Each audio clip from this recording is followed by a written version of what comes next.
Welcome to the Everyday Sommelier. My name is Mario Luna, where we develop the sommelier in you.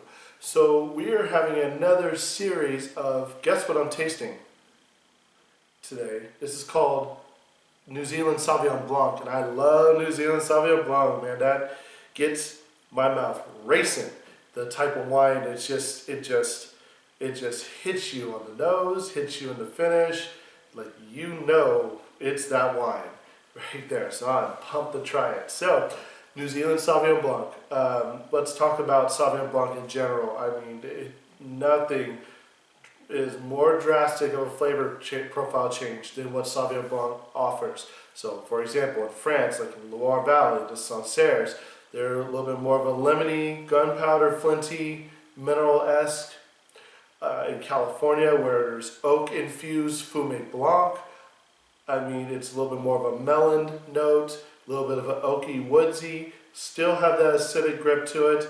But in New Zealand, I mean, wow, it knocks your socks. I mean, we're talking very citrusy, lemon, guava, kiwi, grapefruit. And then it's non-fruit components. I mean, it's jalapeno, asparagus, so grassy. And we're going to talk about the production, and we're going to talk about a famous winemaker that actually made this, and it's widely available for you as well. So let's talk about the New Zealand Sauvignon Blanc as a flavor profile. So, I mean, color, it's very pale, metallic, very light straw color to it. And we're going to swirl the wine. Just remember the wine glass when you're swirling it. I mean, the alcohol dissipates, lifts up the fruit esters. Those fruit esters give you that citrusy notes, the off fruit color traits. So this is something to keep in mind of as you are growing along with me. So we're going to swirl the wine glass and take the bottom part of your lip. Put it on the bottom rim of the glass.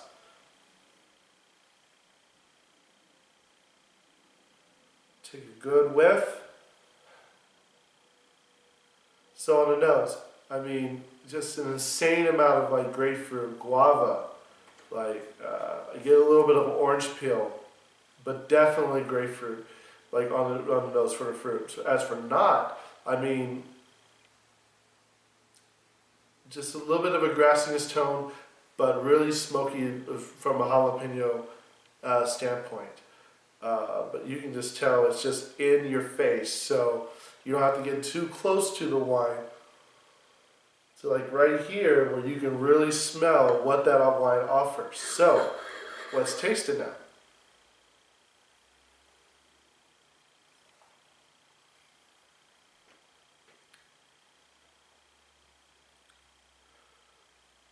So breathe in after the wine enters the mouth, and then just keep your teeth clenched together, and then inhale, and then you can definitely get that air to bring out more flavor to the wine. So now, I mean, immediately I get that acidic grip, like right here, like in the back of the gums. Get a little bit of a grassy note to it. The citrusy notes kind of dissipates a little bit, and then it comes down, and when you consume it, it goes down a little bit of a warm to it. So let's talk about the production of this. So they'll take the grapes, 100% Sauvignon Blanc, pick them, they bring it to the winery to harvest. So when they harvest, they press down the juice on the grapes, the juice comes out, then it all comes into a stainless steel vat, where it now converts sugars into alcohol through fermentation. And with that being said, during that time, that fermentation, a lot of wineries can elect to use oak, and with that oak, it imparts color change, a little bit more of like a golden to it. So as you can tell just on the color here, there really isn't much of a color to offer. So you know just on sight, I mean, there's little to no contact of wood to this. Also, how acidic of a flavor you feel right in the back of the gums here will tell you that there's no oakiness to it because the oak will absorb a lot of that acidic pop and impart a vanillin. So remember what I told you earlier when you talk about Sauvignon Blanc from California, where the wood actually gives it that woodsy and a little bit of a stone fruit quality to it. And it eliminates a lot of that acidic note to it. So that's how you differentiate between California and New Zealand here. So at the finish, I mean, let's talk about pairing real quick before I reveal the wine. I mean, like if you have like a lemony chopped chicken salad, if you have spring rolls, if you like spring rolls with shrimp, a hoisin sauce would probably go well with it. Peanut sauce, I mean, the peanut is such a drastically like overwhelming flavor that it might dissipate this. But if you're having just a spring roll by itself, a little bit of the mint, sometimes with a jalapeno to it, with the rice sheet and the shrimp. I mean, this wine will go excellent with it.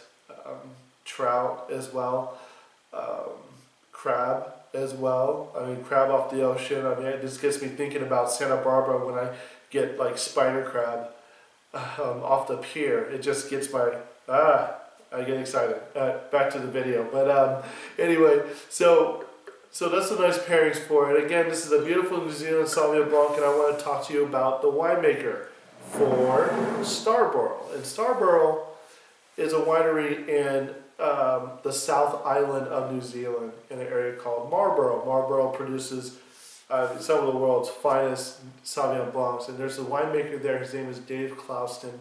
At the time of this taping, 2014, this man is 35 years old as a winemaker, and he's produced 27 vintages. He's known for Soho wines.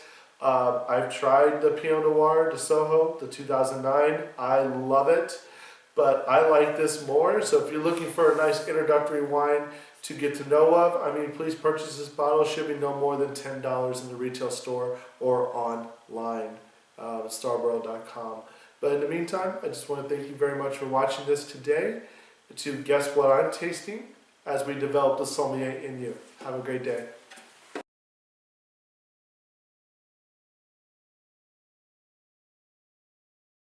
Hey guys, thank you for watching. I hope this video, along with all my other information, will help develop the sommelier in you. Come to my website and learn more.